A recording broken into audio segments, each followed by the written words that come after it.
We did Medal of Honor Monday, so this is being recorded because I'm going to be gone 5th block to go to wrestling in Columbus. So 5th block, you guys are listening to this or watching it on the screen. Someone's screencasting this up.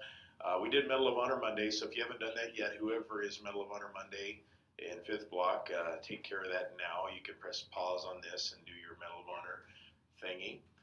Bill of Rights project is due, so if you have not turned that in yet to whoever is the substitute, get those out. Make sure your name, first and last, and the period that you're in, so you guys will be Purple 5, are on the back, and put the number of the amendment just in case for some reason I can't figure it out, and I'll do my best to get those graded as quickly as I can, probably later in the week. This is kind of a hectic week for me, so. Anyway, Jordan, turn the first knob, I think says microphone, turn it down just a little bit. Maybe we'll get less feedback there, that's better. So we're gonna go back and talk about challenges to the new government, some foreign and some domestic. Domestic means within our own country. We've got issues that we've got to deal with, so we're gonna take a look at some of those and kind of move on from there. And we'll also dive a little deeper into a little bit of world history, some stuff that doesn't necessarily have to do with the United States, other than our friends want us involved, which creates a little bit of an issue for us. So think about if you have two besties and all of a sudden they're trying to kill each other, that's kind of a problem. Whose side are you going to join, or how do you stay out of it? And that's what George Washington is going to have to figure out how to deal with. So I think the last thing we did last week was talk about George Washington's cabinet. A cabinet being a group of advisors to the president, and it's their job simply to advise him. Tell him what they think about stuff. Tell him how to fix things. Tell him what's wrong with the way we're doing things currently. That's what advisors do. The president is under no obligation to take the advice of those advisors, but they're there for a purpose because they know more about stuff. Let me just give you an example. Last night on the radio, on the way home from work, I heard some really, really cool news. Some nerds in some laboratory, some government laboratory, briefly created nuclear fusion. Nuclear fusion is stuff that we can't do in science class across the hallway because we don't have that technology. Like they use several thousand lasers and heated up some hydrogen molecules or hydrogen atoms to the point where they fuse together. And the thing about fusion that's really cool, it's nuclear, but it has no danger to it. It creates a tremendous amount of heat if you can get it to work. The problem is nobody's ever been able to do it where it didn't take more energy to create the energy than what energy was created. And this week, for the first time ever, apparently, we'll learn more today because the news will tell us more today.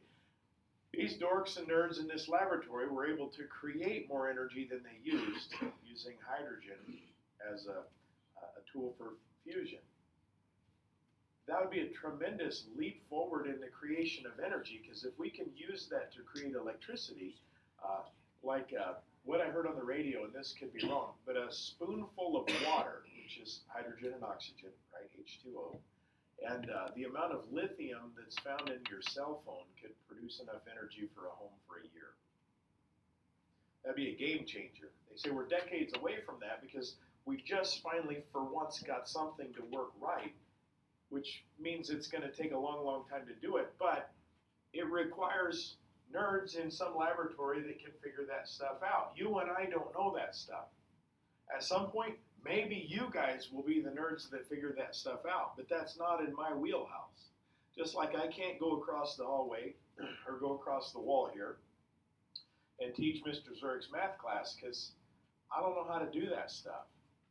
Or if I do, I got to teach myself, and then I've got to go in and reteach you before I can do it. Mr. Zurich doesn't have to teach himself because he knows how. Or he probably can't come in here and talk about George Washington's cabinet without studying it first at the very least.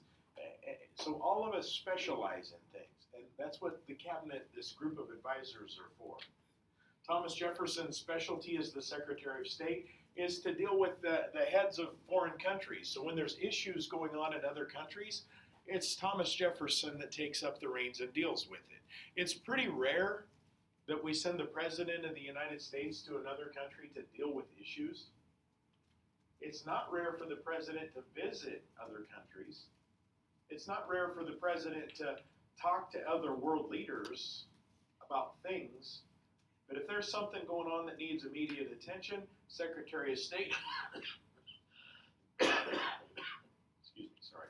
Secretary of State is the man.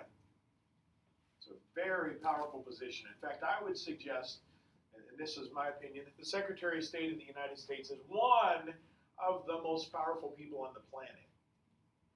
You got the President of the United States is super powerful. That man has a lot of power. Someday woman has a lot of power because they control the United States military. The Secretary of State's his right-hand man, his go-to man, and it isn't always a man. In fact, Secretary of State for Bill Clinton was a woman. Interestingly enough, she created a little bit of a stir because her name was Madeleine Albright. And she was a super powerful lady, great woman. But there was an issue because in our Constitution, we have rules of succession. Like, for instance, to explain this, you all know what happens if the President of the United States dies. Who takes over? The Vice President. In fact, the Vice President of the United States really only has two real roles. The President can assign them tasks like a cabinet member, but the Vice President of the United States is the President of the Senate. So if there's a tie in the Senate, they're a tiebreaker. There are 100 senators, so we can have ties. They're also, they don't have a lot of power, but they're one heartbeat away from being the most powerful person on the planet. So the Vice President does have significant pressure on them to perform. But what if the Vice President and the President are flying in an airplane together and the airplane crashes and they both die?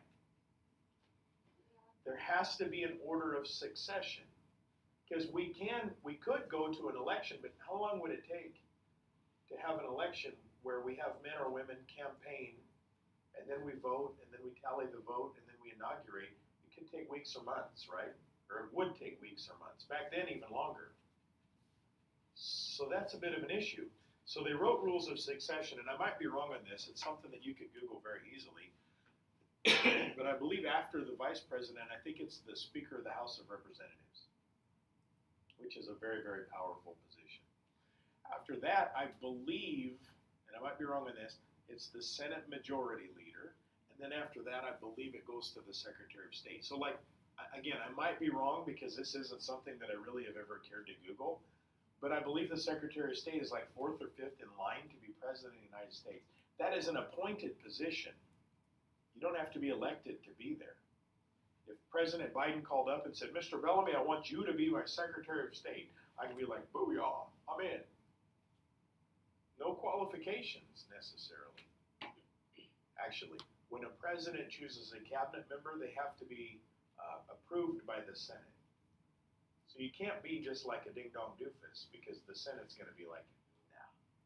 So if President Biden said, I choose my son to be my Secretary of State, the Senate's probably going to go, oh, that's weird, but what kind of qualifications does he have? Well, he has no qualifications. And then the Senate is going to say, no, not going to happen. The problem that Madeleine Albright created, there are only 2 requirements to become the President of the United States. You have to be a minimum of 35 years old, and you have to be, natural-born citizen, born in America. Madeleine Albright was was born in Czechoslovakia, but she was an American citizen, so she didn't meet the requirements, so they would have had to skip over her. So in that line of succession, I believe that I am, Mr. Bellamy, 425,754th in line to be President of the United States. If all 400,000 of those people die before me, then I get to be in charge. I'm just kidding, but it sounds kind of cool. And every time someone dies ahead of me, I move up just a little bit closer. Yes? Secretary of State is actually the 4th if the President dies. So President, Vice President, Speaker of the House? Yeah, and then President pro tempore. So fifth and then sixth in line for President of the United States. Well, fifth counting the President. The sixth is Secretary of Defense.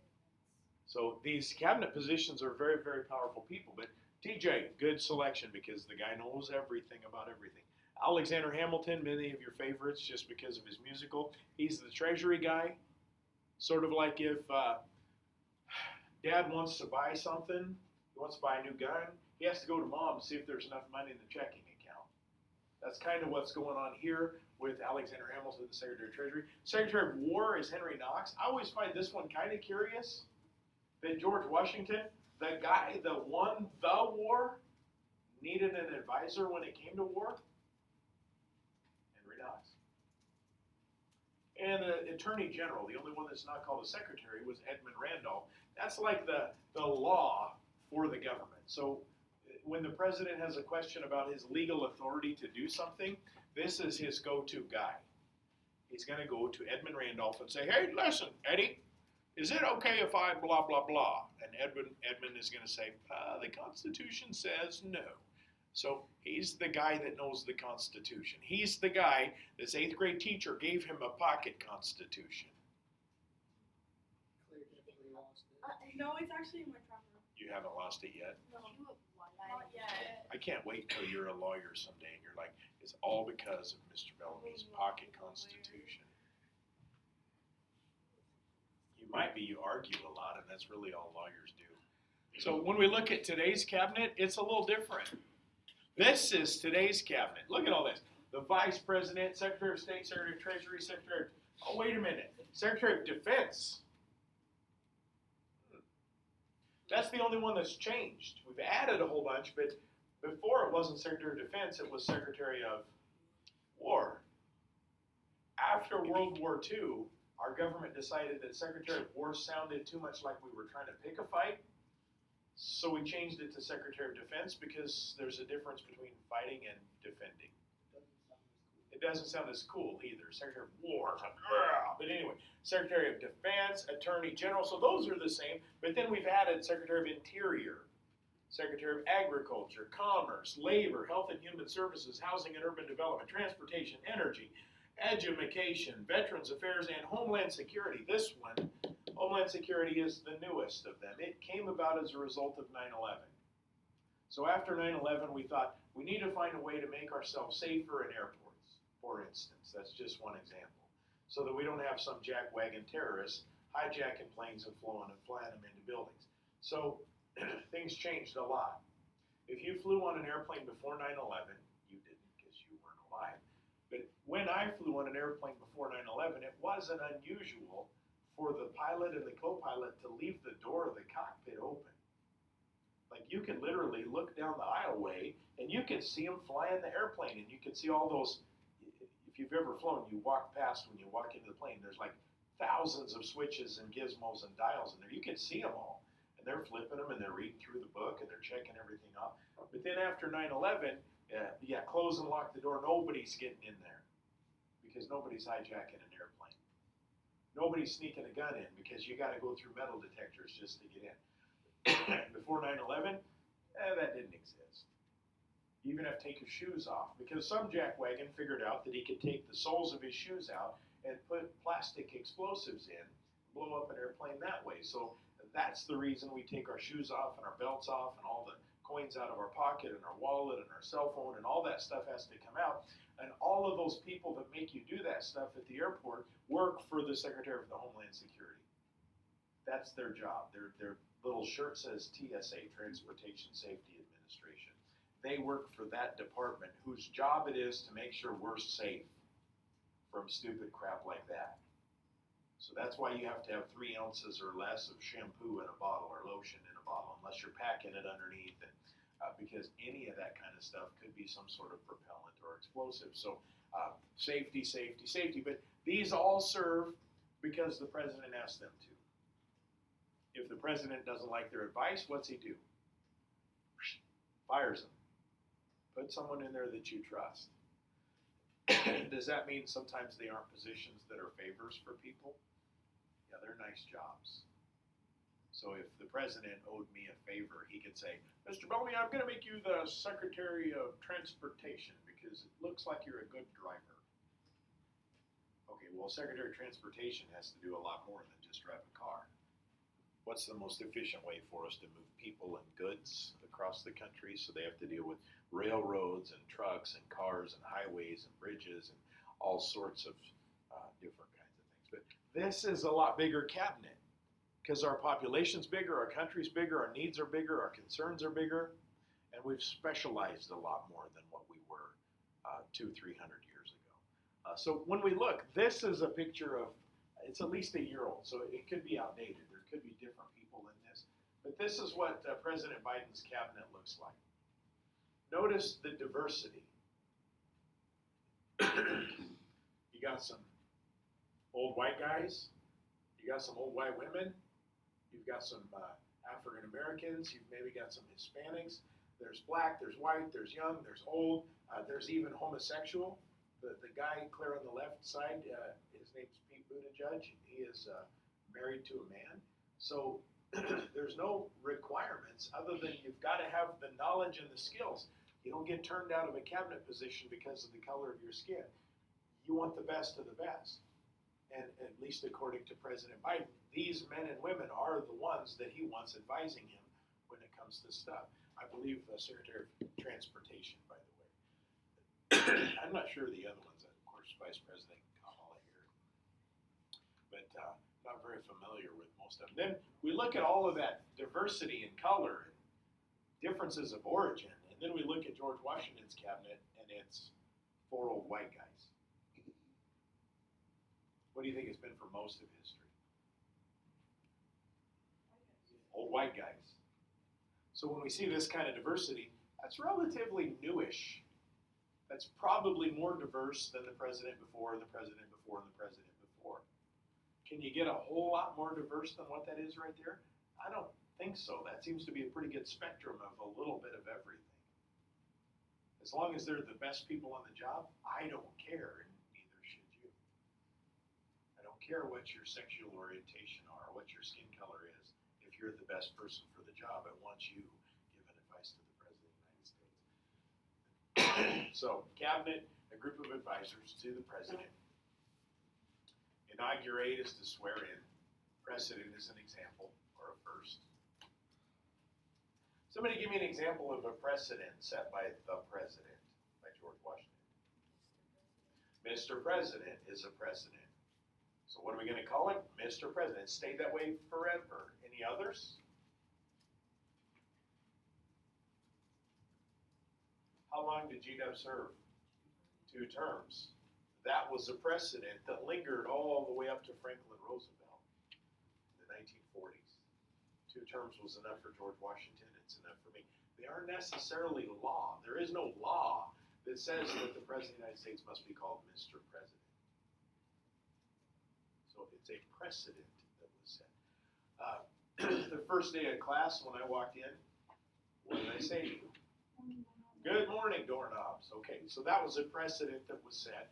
Would you assume that if you come back and visit 3 years or 4 years or 10 years from now that you would hear the same thing? You very well might. Sometimes it's changed. It hasn't always been doorknobs. Used to walk in and call my students something else until one student pointed out that it was not a nice word. And I'm like, what you talking about? Nothing wrong with that word. And then I Googled it and they were right. So I had to change. I'll tell you only because I'm okay with admitting mistakes. But I used to walk in and say, good morning, dorks.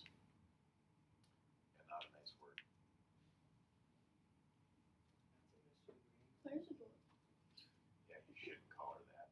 After you Google it and see what it actually means, there's 2 definitions. One definition is perfectly fine. The other one, you're like, oh, yeah, maybe not. Of course, everybody Googles it.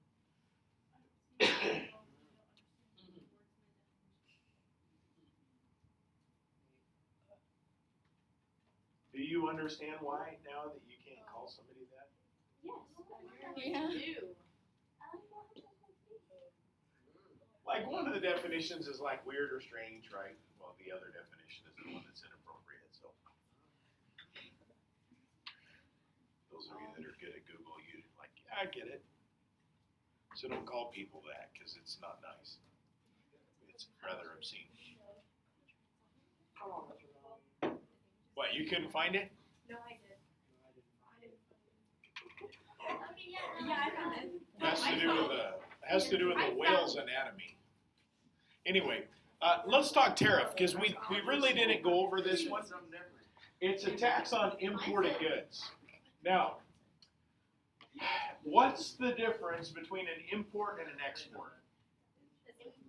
Import, it comes in, and export, it goes out. Very good. An import is stuff that we purchase from other places that comes in, and export is stuff that we send out. If you have trouble with that, think about inhale and exhale. I know in isn't im, but it's close. If you inhale, you're sucking air into your lungs. If you exhale, you're exporting your air out to the rest of the world. So if you have rotten breath, you're exporting rotten breath. If you're importing someone's rotten breath, you're inhaling it. You're like, oh God. Anyway, so here's the thing. It's a tax on things that we bring in. This seems really foolish. Because if we're taxing stuff as it comes in, who ultimately is paying that tax?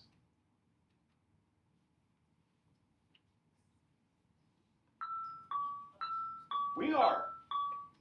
So we're going to add a tax and make us pay more? There's two reasons why tariffs can be effective tools. If we add a tax to stuff that we're purchasing, it makes it cost more. Okay. What country do we buy the vast majority of our junk from? Okay, China, easy answer. Let's say we're angry with China. Going to war with China doesn't sound very appealing because there's 1.5 billion Chinese and 300 million of us, so there's 5 of them for every one of us. War with a country that's that big doesn't really sound good. But if we wanted to punish China for something, we just add a fat tariff to all Chinese products. So if your Hydro Flask, which I think is made in China, if the price of this was doubled because we put a $25 tax on it, are you buying the Hydro Flask or are you going to buy the fake Hydro Flask that's made in Vietnam? The fake one because it's cheaper. Now, I'm going to give you an example. This is a lengthier example than I want to use, but I think it really makes tariffs make sense for the other reasons. So we could punish China. That's the one. If we do that to Chinese-made products, like all Chinese-made products, what happens to Chinese factories? They close. If we stop buying their stuff because it's too expensive, they close. What happens to Chinese workers if the factories close? They lose their jobs. What happens to the amount of taxes the Chinese government can collect if nobody's working? It goes down because there isn't any money to collect. If they can't collect money, can they afford to spend huge quantities of money on their military? If they can't afford to do that, we've weakened them. That's the goal of a tariff. Part 2, to protect young American businesses. So Taryn's a junior, so she's 17. When she was probably 5 or 6, it was summertime or a weekend, one or the other, and I was in town mowing the lawn of one of the rentals that my wife and I own. And I was kind of excited because after I mowed, we were going to go to town, go to Omaha, to Nebraska Furniture Mart. We were buying a new TV. Now, I've told you before that guys hate shopping unless it's sporting goods or televisions. That's about it. Or sometimes cars, but even car shopping is stressful. So I'm excited. And not a big TV, just TV for the bedroom. You know, one of those nice skinny ones. And understand 12 years ago, those skinny ones were kind of expensive and newish. So I'm all jacked up, ready to spend the money. And I get a phone call from my wife on the way home. They were cleaning the house, and Taryn, the little 5-year-old, had took a spray bottle of cleaner and sprayed the TV in the living room. And as she sprayed it, it went up inside the TV, and the TV goes and shorted out. So my wife is angry, and I'm like, booyah, because that means now instead of buying one TV, I'm buying 2 TVs, and I'm rather excited about that. So I get to NFM, to Furniture Mart, and even if you're not in the business of buying a TV, when you go to Furniture Mart, you can't help but look at that gigantic wall of televisions, and you're like, well, these are nice. I want all of them. Maybe it's just me. I don't know. So the salesman comes up, and he goes, can I help you with something? And I almost always ask this question when it's a product that costs more than a few dollars. Which one of these is made in America? Because I like buying stuff that's made in America. Because if you buy made in America, that means there's some guy working in a factory that's making money, that's paying bills, that's feeding his family, and he's also paying taxes. And the more Americans that are working and making good money and paying good taxes, if more of us are working and paying taxes, ultimately, what should that mean about the amount that each of us have to pay in taxes? It should go down. That's a theory. It doesn't really work that way, but that's a theory. I want the money at home. So which TV? Because if it's made in America, I'm going to look at that one first. And the guy goes, well, it's really unfortunate, but of all of these brands, 0 of them are made in America. There are no televisions manufactured in the United States. And I'm like,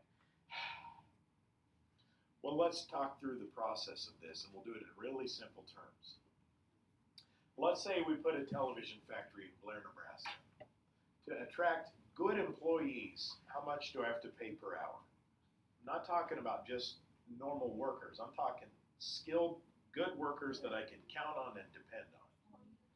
At 20, 25, 30 bucks. And the managers and stuff even more than that. So let's just say it's 25 bucks an hour. On top of that, in America, most of the time employers provide health insurance, which costs them more money. I have to give my workers, if I'm the boss, sick days.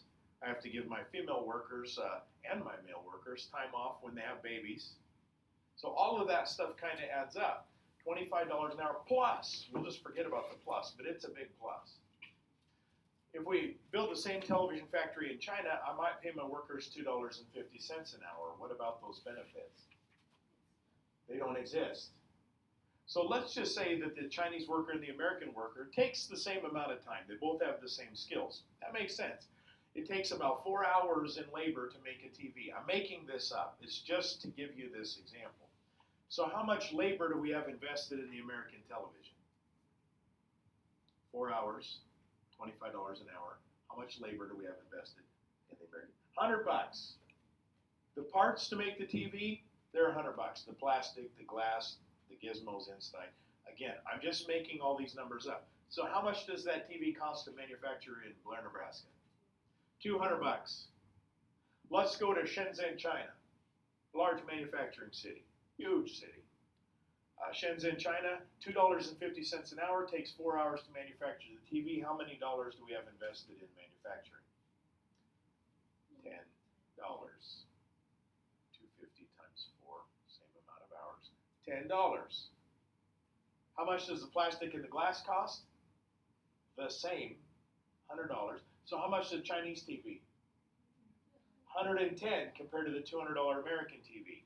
Now, if I go to the TV store and the price is close, I'm going to buy made in America, even if it's a few dollars more. But $90? Which one are you buying?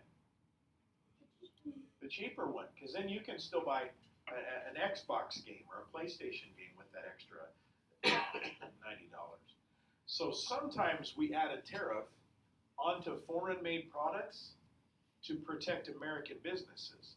If we want that American TV factory to stay in business, that Chinese TV has to be similar in cost. So let's just say we're going to add an $80 tariff, $90 tariff to all Chinese televisions.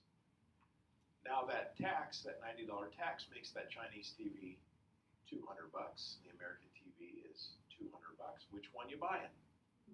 American.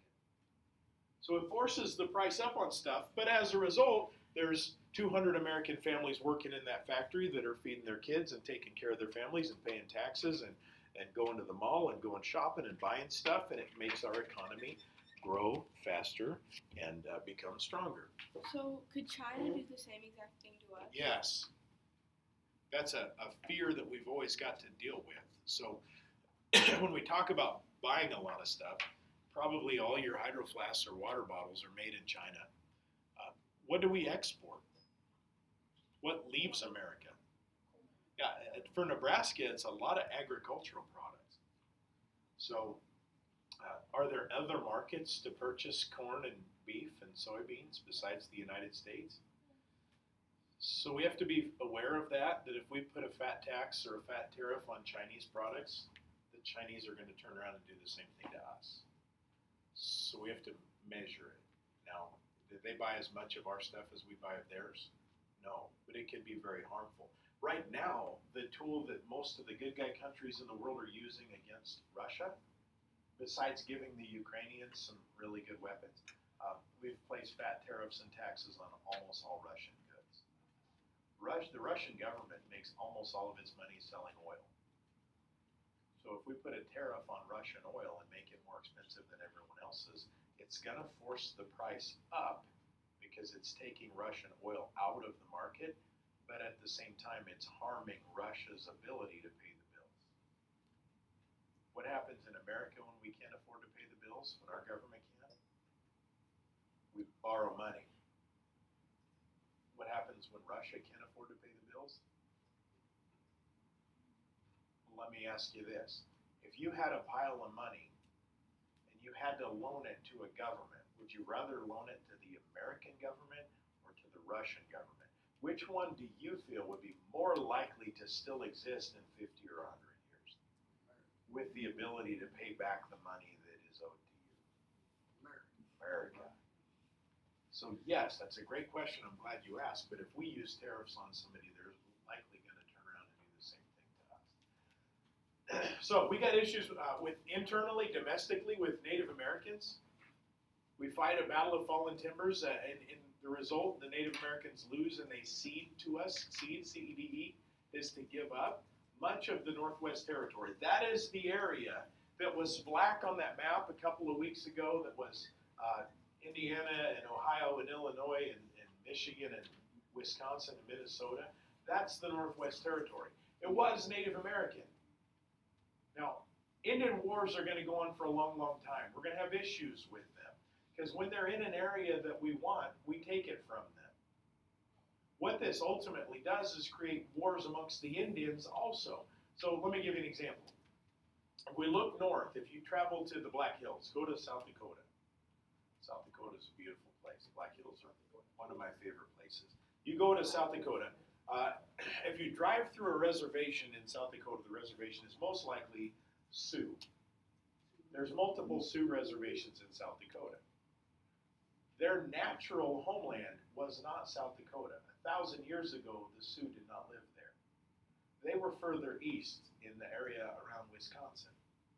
So why do you think the Sioux are in South Dakota now if they were in Wisconsin then? They were kicked out. Now, the negative consequence, besides being kicked out, what do you think happened to the Native Americans that were in South Dakota when the Sioux pushed into their territory? They got kicked out because the Sioux were bigger and stronger, or assimilated, which just means brought in. So we have these issues that are never going to go away. On top of that, we have these upset farmers that are ticked off about an excess tax on liquor. Surprises me a little bit when I asked this question yesterday. How many of you have seen the television show Moonshiners? Or you at least know what it is, right? Okay. What those people are doing is illegal, not because it's illegal to make your own alcohol. It's illegal because they're not paying the tax on it. The IRS is not collecting taxes on those bottles of moonshine that those people are selling that they made in the woods. That's what makes it the most illegal. Now, why? Because the tax is enormous. If someone buys a bottle of alcohol, the tax is probably 30 or 40% of the cost of it. If somebody goes to the store, this is just a side-by-side example, and purchases a pack of cigarettes, I only have an idea how much they cost because I go to the gas station sometimes, and it's like $6 for a pack. If your parents smoke, you probably know exactly how much they cost. But $6 for a pack of cigarettes, of that $6, probably 60% or more is taxes. So if you could produce those cigarettes or produce that alcohol and not pay the tax, you could make a lot of money.